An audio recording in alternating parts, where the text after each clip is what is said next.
Ang kwento ay nagsisimula sa kaharian ng Versailles na isang bansa kung saan karamihan ng mga tao ay mga manggagamot. Sa bansang ito, ang mga manggagamot ay nakahati sa tatlong ranggo. Ikatlong rate kung sila ay nakakapagpagaling lamang ng minor na mga sugat. Ikalawang rate kung sila ay nakakapagpagaling na lubusan sa apektadong tao. At unang rate kung sapat ang kanilang kapangyarihan upang mapabuti ang mundo. Mahalaga ang mga manggagamot sa ekonomiya ng bansang ito kaya ang pangunahing akademya ay may tanging trabaho lamang na magturo ng sopistikadong mahika ng pagpapagaling. Tumulong sa mga estudyante na makakuha ng kanilang mga lisensya upang masisimulan nila ang kanilang paglalakbay bilang opisyal ng mga manggagamot. Gayunpaman sa mga sulok ng kahariang ito ay may mga nayon at mga slum kung saan hindi pa ipinakilala ang ganitong formal na edukasyon na ibig sabihin ang mga tao roon ay walang lisensya para sa pagpractice ng pagpapagaling. Sa isa sa mga nayon ito nakatira ang ating bida na si Zenos at ang kanyang kapatid na elf na si Lily na parehong nakikipaglaban para mabuhay sa kanilang hindi magiliw na buhay habang naninirahan sa isang sira-sirang bahay. Si Zenos ay isa ring manggagamot at bagamat wala siyang lisensya para sa practice ng pagpapagaling. Hindi ito naging hadlang upang hindi niya matulungan ang mga tao sa kanyang bayan na hindi kayang magbayan sa opisyal na mga manggagamot. Nagsisimula ang kanyang araw sa pamamagitan ng pagpapagaling ng isang tao sa kanilang bahay. At pagkatapos ay lumalabas siya para sa isang bahay bisita at iniwan si Lily na mag-isa sa sira-sirang barong-barong kung saan sabik siyang naghahanda sa pagluluto ng hapunan para sa kanyang kapatid. Ilang segundo lamang matapos umalis si Zenos at isang espiritu na nagngangalang Carmela ang biglaang dumalaw kay Lily. Nais matikman ang kanyang luto at ipinahayag din na siya ay kanilang kasama sa bahay at nais lamang batiin siya ng magandang umaga bago bumalik sa kanyang kwarto.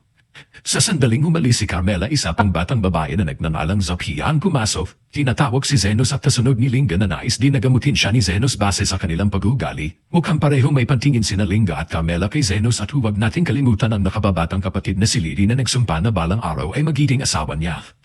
Gayunpaman habang nakaupo sina Linga at Carmela ay biglang sumubod sa pinto ang isa pang babae na nagngangalang Lou.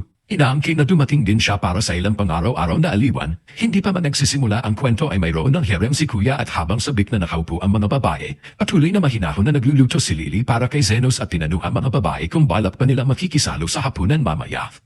Nang sumagot sila ng oo ay natuwa si Lily at sinabing inaasahan niya magbahagi ng pagkain sa grupo. Naalala ni Lily na kailangan niyang isampay ang labada at lumabas siya at sinabihan ng mga babae na bantayan ang palayok. Subalit sa halip na magbantay ay kumain ang mga babae ng lahat ng nasa loob nito. Samantala si Lily ay lumabas para magpahinga habang nagsasampay ng mga damit at nakatulog habang iniisip si Zenos. Sa loob ay pinag-uusapan ng tatlong babae kung sino ang dapat sisihin sa pagkain ng hapunan ni Zenos at nagplano silang magluto ng kaparehong pagkain bago siya bumalik. Gayunpaman ay nagising si Lily at may banta sa tono at hiniling niya ipaliwanag nila kung bakit magulo ang kusina. Nagtangka ang tatlong babae na magpalusot at sinasabing masyadong komplikado ito para ipaliwanag. Ngunit naaninag ni Lily ang kanilang mga kasinungalingan. Binigyan niya sila ng isang huling pagkakataon na sabihin ang katotohanan o harapin ang mga kahihinatnan. Si Zophia ang hunang bumigay sa ilalim ng presyon at hinamin na kinain niya ang nilaga dahil mabango ito. Hinangkin naman ni Linga na kumilos mag-isa ang kanyang mga kamay at bibig. Habang si Loa na mas diretso ay walang hinalok na palusot at basta na lamang pinuri ang pagluluto ni Lily. Habang nagninit-ngit sa galit si Lily at nagtataka ang tatlong babae kung paano sila makakalabas sa sitwasyong ito. Habang nagtuturuan ang mga babae at naging tungkol naman kay Zenos ang kanilang pag-uusap at nagsimula silang mangarap tungkol sa mga bagay na ipapagawa nila sa kanya pagbalik niya. Binanggit ni Linga na magaspang ang balahibo sa kanyang buntot at nais niyang himasin ito ni Zenos dahil madalas daw niya itong gawin. Hindi naman ito pinaniwalaan ni Lua na nagtalo na hindi kailanman magpasaya si Zenos kanino man maliban sa isang six-pack na bed mama katulad niya. Habang nagtatalo ang dalawa kung sino ang mas gusto ni Zenos, si Zophia na tanging rasyonal at bahagyang baliw na beast girl ay pinatatahimik sila na sinang-ayunan ni Lily.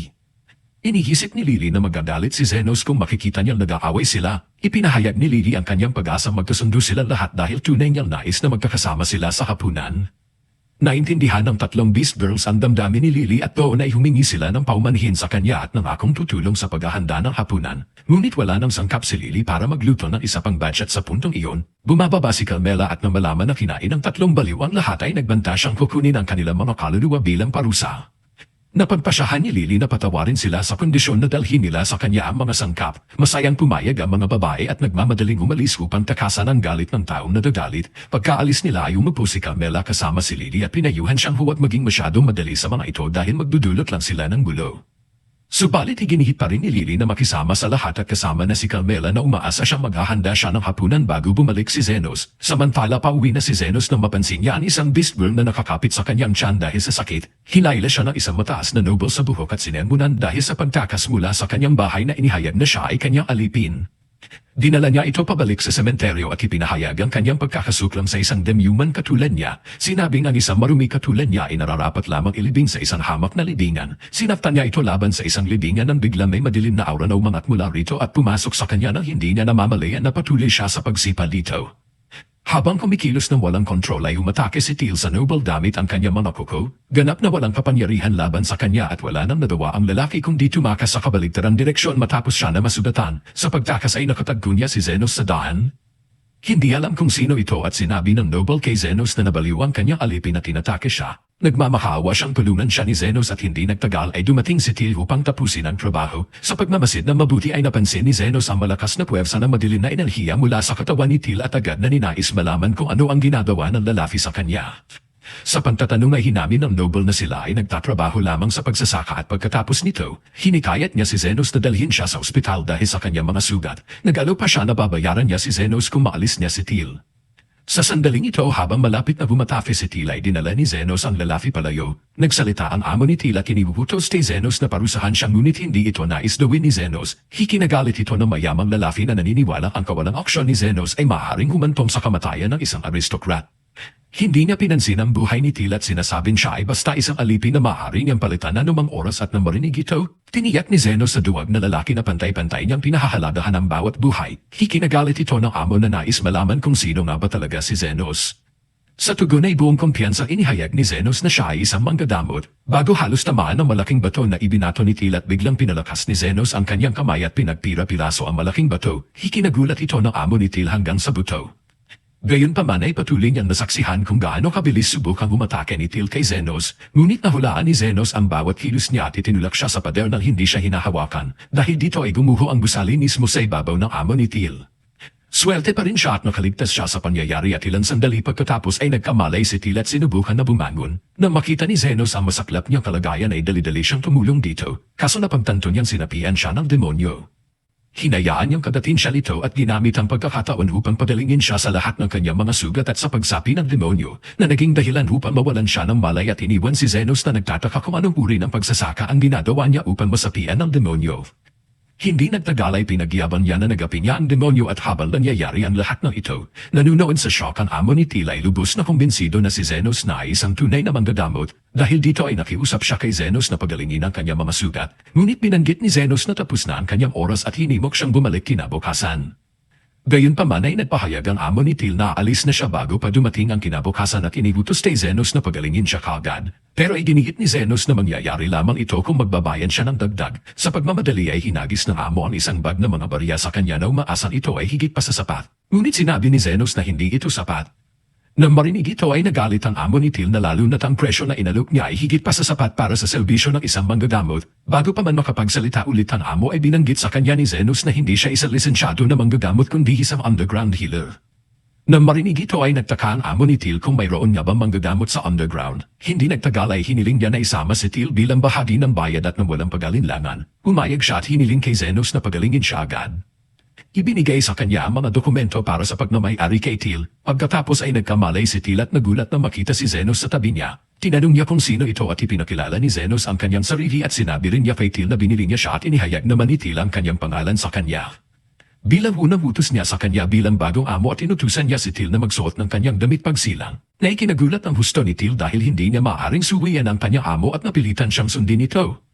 Matapos niyang gawin ito ay sinuri ni Zenos ang kanyang katawan at natuklasan na may problema siya sa gallstone sa kanyang katawan. Agad niya itong dinadamot at dinurog ang bato sa likabok at ang paraan ng kanyang paggawa nito ay labis na ikinamangha ni Teal, lalo na dahil nagawa niya ang mahika ng walang anumang tiyan o komplikadong pamamaraan. Bagaman patuloy na pinag-uusapan ito ni Teal at doon ay nagtataka si Zenos kung bakit labis siyang natutuwa sa isang bagay na para sa kanya ay pangkaraniwan lang. Nagpasalamat siya kay Zenos sa pagpapagaling sa kanya at nagtanong kung paano siya makabawi.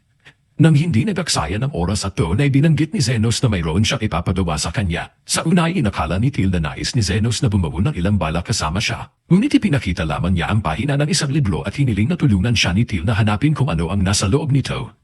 Pagkaraan ng maikling panahon ay nakakita si Teal ng ilang dahon na kiniabot ang mga ito sa kanya at nang makita ito ni Zenos, labis siyang natuwa at pinasalamatan niya si Teal dito at tinalok siya ng kanyang kalayaan bilang kapalit. Inunit pa niya ang mga papel ng pagkalipin ni Teal at sinasabing nabayaran na niya ang pagligtas sa kanya.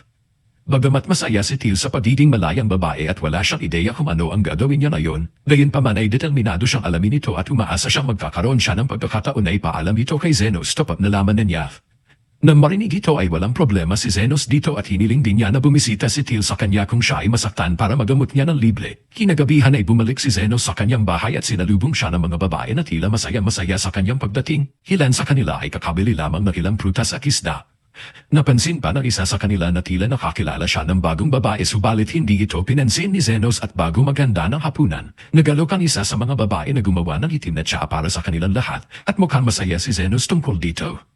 Naalala ni Zenos ang panahon noong siya ay kasapi ng kilalang Golden Phoenix na naging isa sa pinakamalakas na adventure party sa buong kaharian. Isang araw ay sinabi ng pinuno ng party na si Estan kay Zenos na ayaw na nila ng isang mahirap na nakatira sa slum sa kanilang grupo. Binigyan siya ni Estan ng isang gintong barya bilang bayad sa pagpapalis sa kanya. Binanggit pa ni Anna wala namang silbi si Zenos at mas mabuti raw na wala siya sa grupo at naguguluhan si Zenos dahil malakas siya manggagamot at matagal na siyang tumutulong sa party mula na mabuo ito. Pero pinagtawanan lang siya ni Estan at ipinaliwanag na isa lang siyang mahirap na nag-aral ng sarili at wala namang opisyal na lisensya bilang healer, kaya wala siyang kwenta na tinitigan ni Zenos si Estan at sinabi na akala niya ay magkaibigan sila. Pero tinawanan lang siya na kasama ni Estan at nilalait siya at binabanggit na isa lang siyang meat shield para sa kanila at wala nang iba pa. Sabi ni Anna na yung sila na ang pinakamalakas na party sa kaharian ay para na silang mga sikat na tao at hindi raw magandang tignan na may mahirap na kasamang tulad niya sa grupo ng mga aristokratang maharlika. Dinagdag pa ni Anna sapat na raw ang gintong barya para makalis siya kahit saan at huwag na raw siyang magsalita tungkol sa pagiging bahagi niya ng party nila. Napantanto ni Zenos na binibigyan siya ng pera para manahimik, kaya tumayo siya at umalis na silid habang iniisip kung ano na ang gagawin niya sa buhay niya ngayon at habang pag-alagala siya, bigla niya narinig ang ingay ng isang taong nahihirapan at agad niya itong pinuntahan para alamin. Nakita niya ang isang lalaki at isang babae na pilit pinapakalma ang isang elf na alipin para maibenta ito sa isang panit na maharlika. Lumaban ang alipin na elf at nagtangkang tumakas kaya pinapunish siya ng lalaki sa binti at nilapitan siya ng lalaki at hinawakan sa kwenyo. Pero matapang ang elf at kinagat ang kamay ng lalaki na lalo tuloy itong nagalit. Kumuha ito ng isang patalim at sinaksak ang elf sa tiyan at nainis ang babae at tinawag si Zenos na tanga dahil sinira raw nito ang paninda nila. Pinanood lang ni Zenos ang pagtatalo nila habang nakahandusay sa isang lawa ng dugo ang alipin na elf, nagpasya siyang mabilis na makialam. Inalok niya sila ng gintong barya kapalit ng alipin na elf at agad itong tinanggap ng babae dahil akala nila ay mamamatay na rin ang elf. Mabilis na nawala ang dalawa sa dilim habang si Zenos ay nagsimulang suriin ang sugat ng babae. Akala ng slave girl na patay na siya pero dahil si Zenos ay isang kahanga-hangang manggagamot, mabilis niyang pinagaling ang elf hanggang sa bumalik ito sa kumpletong kalusugan. Gulat na gulat ang slave girl dahil hindi man lang niya naramdaman ang paghilom ng sugat niya at nagpasalamat siya kay Zenos sa kanyang tulong. Nagpakilala siya bilang Lily at agad na nag-alala tungkol sa gintong barya na ginastos ni Zenos para bilhin siya. Napansin ito ni Zenos at sinabi niya kay Lily na huwag na siya mag-alala dahil wala naman iyon sa kanya. Ang totoo ay hindi rin niya gustong manatili ang barya na galing pa sa isang katulad ni Estan. Tinanong ni Lily kung sikat na manggagamot ba si Zenos pero sagot niya ay isa lamang siyang walang pangalan na hindi pa nga lisensyado bilang healer. Tinanong niya si Lily kung saan ito nakatira pero sumagot si Lily na siya ay gutom at walang tirahan. Nagpasya si Zenos na kukupan siya at dinala ito sa isang maliit na tavern at bumili siya ng mas maayos na damit at mainit na pagkain para kay Lily. Habang gutom na kumakain si Lily at tinanong niya si Zenos kung hindi ba siya kakain, sumagot siya na hindi siya gutom pero ang totoo wala na siyang pera para bumili ng pagkain. Habang iniisip niya kung paano makakahanap ng trabaho ay pumasok sa tavern ng isang lalaki na mukhang isang lizard man at humingi ng tubig. Umupo ito sa isang upuan at habang tumutulo ang dugo mula sa kanyang braso na may butas na parang tama ng bala. Nilapitan siya ni Zenos at sinuri ang kanyang sugat sabay sabing wala itong dapat ipag-alala dahil desdes lang iyon. Akala ng lizard man na kung sino si Zenos pero bago pa siya makapansalita at tinaas na ni Zenos ang kanyang mga kamay at nagsimula ng healing spell na agad na nagpagaling sa sugat ng lizard man. Nagulat ang lizard boy pero natuwa rin siya kaya agad niyang inabutan si Zenos ng kaunting pera bago umalis sa tavern. Medyo naguluhan si Zenos dahil iyon ang unang beses na binayaran siya para sa pagpapagaling ng isang tao. Sabi ni Lily na normal lang naman iyon dahil karaniwan ang naniningil ng bayad ang mga healer. Napagpasyahan ni Zenos na simula ngayon ay mamumuhay siya sa ganitong paraan at magbubukas ng sarili niyang klinik. Ang problema lang dahil galing siya sa slums ay halos imposible para sa kanya na kumuha ng legal na lisensya. Ibig sabihin ay kailangan niya maging isang underground healer na illegal ang operasyon. Mukhang masaya naman si Lily sa desisyon niya at nangakong tutulungan siya habang buhay. Ayaw sanang idamay ni Zenos ang isang batang katulad ni Lily sa ilegal na gawain pero dahil ayaw din niya iwanan ito, humayag siyang isama muna siya. Dinala niya si Lily sa isang abandonadong bahagi ng bayan kung saan karamihan sa mga bahay ay sira-sira at walang ibang tao sa paligid. Tinanong ni Lily kung bakit sila nasa ganong lugar at sagot ni Zenos na kailangan nilang lumayo sa sentro ng bayan para hindi sila mahalata. Sinabi niya na naghahanap siya ng matinong bahay na maaari nilang tawaging tahanan. Sa wakas ay nakakita sila ng bahay na hindi naman din noon kasama ang kalagayan at sinimula ni Zenos ang pag-iinspeksyon sa buong bahay. Kahit medyo wasak na ito ay masaya na siya dahil sa wakas ay magkakaroon na siya ng bubong sa kanyang hulo na isang bagay na hindi niya naranasan noong nasa dati pa siyang party. Ginamit naman ni Lily ang kanyang light magic para maliwanagan ang paligid habang sinusuri ni Zenos ang bawat sulok. Habang nag-iinspeksyon sila ay bigla silang nakasalubong ng isang wraith na walang iba kundi si Carmela mismo. Agad na nagtago si Lily sa likod ni Zenos sa kinihisip na ito na ang kanilang katapusan dahil ang mga wraith ay kilala bilang pinakamalalakas na undead monsters na may tinatawag na touch of death. Numiti si Carmela na makakita ng mga sariwang biktima na kusang pumasok sa kanyang palasyo at agad siyang nagpasya na umatake. Pero kalmado lang si Zenos at nagcast ng healing magic na agad na nagpa-disappear sa mga braso ni Carmela. Nagulat si Carmela na may isang tao na lumalaban sa kanya, habang si Lily naman ay nakatingin kay Zenos na may pagtataka. Tinatanong kung paano niya nagagawang lumaban sa isang wraith. Naguguluhan si Zenos at sinabing hindi naman niya nakikita malaking bagay iyon dahil nakalaban na raw siya ng daan-daang wraith noon. Lumalabas na sa tuwing gusto ni Anna malibang ay pinapadala niya si Zenos sa pinakamalalalim na dungeon kung saan pinilit siya lumaban sa mga wraith. Doon niya natutunan na mahina pala ang mga wraith sa kanyang healing magic. Balik sa kasalukuyan ay humingi ng paumanhin si Zenos kay Carmela pero binanggit niyang gusto lang naman niya manatili doon at sisikapin niyang hindi siya istorbohin. Huling umatake si Carmela pero madali siyang naitaboy ni Zenos. Nainis si Carmela dahil siya ang reyna ng mga wraith at wala pang tao na naglakas loob na harapin siya. Itinaas niya ang kanyang mga kamay at tumawag siya ng maliit na hukbo ng mga wraith para labanan si Zenos. Pero masyadong malakas si Zenos para sa kanila at nagcast siya ng high heal na agad nagpuksa sa lahat ng mga mababang level na wraith kaya't naiwan si Carmela na nag-iisa. Muling humingi ng paumanhin si Zenos sa kanyang pagpasok at nagtanong kung maaari siya makahingi ng kahit isang silid para magbukas ng kanyang cleanup. Napantanto ni Carmela na kakaiba si Zenos kaya pumayag siyang ibahagi ang espasyo. Pero iginiit niya ang ikalawang palapag ay kanyang pribadong lugar at bago siya biglang naglaho. Lumipas ang ilang araw at unti-unti na naging mukhang isang klinik ang kanilang silid habang inaayos nila ang mga huling detalye. Tinanong ni Lily kung kailangan ba nilang mag-anunsyo pero sinabi ni Zenos na hindi na kailangan. Saktong pagbukas ng pinto at pumasok ulit ang lizard man na nagpakilala siya bilang Zon at sinabi kay Zenos na kasama niya layo ng kanyang kapatid. Tiningnan ng kapatid si Zenos at tinanong kung kaya ba nitong gamutin ang sugat sa kanyang braso. Napansin ni Zenos na tila natamaan ang braso ng babae ng isang magic poison bullet at lubusan ng na-infect ito. Sinabi niya na kailangan ng putulin ang braso dahil patay na ito at tinanong ng babae kung magkano ang bayad at binanggit ni Zenos ang halagang $100,000. Nagulat si Zon at nagalit dahil sobra raw iyon kumpara sa normal na presyo para sa simpleng pagputol ng braso. Pero pinakalma siya ng babae at ipinaliwanag na matalino si Zenos at alam siguro nito na siya si Zafaya, ang pinuno ng Lizard Clan. Ang totoo ay hindi alam ni Zenos kung sino siya pero narinig na niya ang pangalan noon. Alam niya na isa si Zafaya sa mga pangunahing pinuno sa slums na kilala sa pagnanakaw mula sa mayayaman at pagtulong sa mahihirap. Tinanong ni Zafaya kung paano niya naipaliwanag ang ganoon kataas na presyo. Sumagot si Zenos ng tuyo na ang pag-regenerate ng bagong braso at nakangailangan ng malaking enerhiya.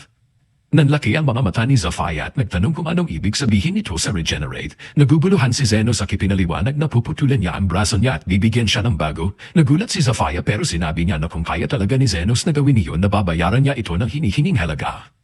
Agad na pinapahigi siya ni Zenos sa mesa at dinamit ang isang ethereal scalpel para putulin ang patay na braso at pagkatapos ay ni-regenerate niya ito ng isang bago. Nagulat si Zenos na malaman niya na karaniwan palang hindi ginagawa ng mga healer ang ganitong klase ng pagpapagaling. Samantala ay taos-puso na nagpasalamat si Zafaya sa kanya sa tulong na ibinigay niya at sinabi ni Zafaya na malamang magpapadala pa siya ng mas maraming tao kay Zenos para magpadamot. Lumipas ang ilang araw at isang gabi matapos damutin ang mga pasyente, naupo si Zenos para uminom ng tsaa kasama sina Carmela at Lily. Tinanong ni Lily na bakit laging sugatan ang mga lizard people kapag pumupunta sila dito para magpadamot. Ipinaliwanag ni Zenos na may 3 grupo sa underground slums na laging naglalaban-laban ang mga lizard people, ang mga orc at ang mga furry. Bigla niyang naramdaman na may paparating at bumukas ang pinto. Pumasok ang isang grupo ng furries kasama ang isang demi-human na babae na nagpakilala bilang Linga, ang pinuno ng mga furries. Alam ni Zenos na si Linga ang humahawak sa lahat ng operasyon sa sugan sa lugar at kilala bilang isang tirano. Sinabihan niya si Linga na sarado na sila para sa araw na iyon, pero kung emergency ay maaari niya silang tingnan. Tumawa si Linga at binanggit na kahit ilang ulit nilang talunin ang mga lizard people at bumabalik pa rin ang mga ito na parang bagong-bago dahil sa pagdadamot ni Zenos. Pagkatapos noon ay kumuha siya ng malaking palakol at lumapit kay Zenos, sinasabing papatayin niya ito para hindi na ito makakatulong sa mga lizard people. Sumugod siya pero nabasag ang kanyang palakol ng tamaan ng shield na nakapaligid kay Zenos. Nagumpisa ring umatake ang ibang furries pero wala itong epekto sa kanya dahil hindi nila siya matamaan at sinimulan nilang sirain ang buong klinik at sinubukan ni Zenos na pigilan sila pero hindi sila nakinig. Biglang yumitaw si Carmela na galit dahil sinira nila ang kanyang tahanan at nang makita ng mga furries ang isang galit na wraith, halos mapaihi sila sa takot pero bago pa man sila mapatay ni Carmela ay pinigilan siya ni Zenos at sinasabing ang klinik na ito ay para magligtas ng buhay, hindi para kumitil. Nagpa siya si Carmela na hayaan na lang siya at bumalik na sa itaas, samantala ay agad na napaluhod si Linga sa sahig at humingi ng tawad dahil alam niya ang isang tao na kayang labanan ng isang wraith ay kayang burahin silang lahat ng mga furries sa isang iglap. Sinabi ni Zenos na huwag na sila mag-alala tungkol doon at napagtanto niya na malamang ay magkakaroon na naman siya ng panibagong grupo ng mga pasyente para sa kanyang klinik. Matagal-tagal na ring lumago ang klinik niya dahil tuloy-tuloy ang pagdating ng mga pasyente mula sa grupo ng mga lizard at mga mabuhok na nilalang. Bukod pa sa kanila ay dumating na rin ang isa sa mga orc at sinabi kay Zenos na may sakit ang kanilang pinuno na si dakilang Lady Low at gusto niya ipasuri ito kay Zenos. Sinabi ni Zenos na dalhin na lang si Lady Low sa klinik pero tumanggi ang orc dahil hindi raw makakadalaw si Lady Low sa ngayon. Laging may mga lizard at mabuhok na nilalang sa paligid at nagdadala ng mga regalo at nagtayo ng mga istruktura. Hindi raw kayang isusugal ni Lady Low ang pagpunta sa lugar na napapalibutan ng maraming kaaway. Napabuntong hininga na lang si Zenos at nagpa siya na sumama na lang sa orc papunta sa kanilang lungga. Naglakad siya sa loob ng madilim na kuweba hanggang sa makarating siya sa isang malawak na bakana kung saan nakita niya ang isang magandang babaeng muskulado na nakaupo sa trono at napalibutan ng mga orc. Nagpakilala siya pero sinabi ni Lo na kilala na niya ito dahil hindi raw mapigilan ng mga lizard at mabuhok na nilalang ang kakasabi tungkol sa pagiging sigma ng bagong underground healer. Nairita si Zenos dito dahil ayaw niya maging sentro ng atensyon ng klinik niya baka raw magkaroon pa siya ng problema sa mga autoridad dahil wala naman siyang lisensya. Tinanong niya kung ano ang problema ni Lady Lo pero sa halip na sagutin siya at hinamon siya nitong tukuyin ang problema niya mismo. Kalma lang na lumapit si Zenos at sinuri ang buong katawan nito para sa anumang panlabas na pinsala pero wala siyang nakita. Pagkatapos nito ay nagpasya siyang tingnan kung may panloob na problema at agad niyang napantanto na may bukol sa loob ng tiyan nito at hindi ito sanggol. Pero habang tinitingnan niya ito ay tinanong niya kung ano yun at sinabi naman ni Lady Lo na isa iyong sumabog na bato na aksidente niyang nalunok. Tinanong siya ni Zenos kung may nagtangkang lasunin siya pero sagot ni Lo na hindi naman daw ganun. Aksidente lang daw talaga habang kumakain siya ng rice balls at tumalikod si Zenos at sinabi na hintayin na lang dahil lalabas din yun kalaunan. Pero pinigilan siya ni Lo at sinabi na medyo ninata raw niyang bato kaya ngayon ay sobrang delikado na ito na kapag gumalaw man lang siya kahit kaunti, pwede na itong sumabog. Agad na pinalibutan siya ng mga orc at sinabing mamamatay na lang sila kasama niya pero hindi siya iiwan. Hindi naman naapektuhan si Zenos sa drama nila at gusto na lang umalis pero sinabi ni Lo na may nakatago siyang malaking kayamanan sa isa sa mga baul at gusto niyang ibigay ito kay Zenos. Medyo naguguluhan si Zenos at akala niya ay nagbiro lang ito pero biglang inihagis ni Lo sa kanya ang gintong susi at sinabing pwede niyang buksan ang kayamanan gamit ito. Tinanong siya ni Zenos kung bakit niya ginagawa ito at ipinaliwanag ni Lo na narinig daw niya na si Zenos ay laging patas maningil at kapag bata ang pasyente hindi siya kumukuha kahit piso.